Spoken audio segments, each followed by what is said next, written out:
में शुभारंभ। ये 4 प्रकल्प है डिजिटल कृषि मिशन, प्रधानमंत्री फसल बीमा योजना, राष्ट्रीय प्राकृतिक खेती मिशन और प्रधानमंत्री धन धान्य कृषि योजना। साथ ही उद्घाटन हो रहे हैं पश्चिम बंगाल PMGSY 3 का अंदर 49 प्रकल्पों, जिसका कुल रोड लेंथ है 315.22 किलोमीटर। फ्रेजरगंज मत्स्य बंदर का संप्रसारण और सारी और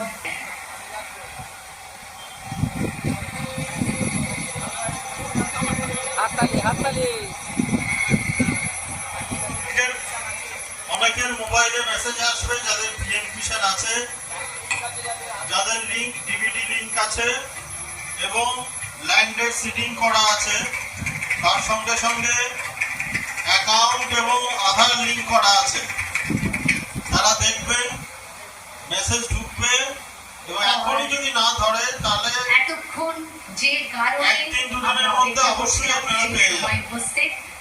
अब मैं हमारे परम आदरणीय प्रधान महादेव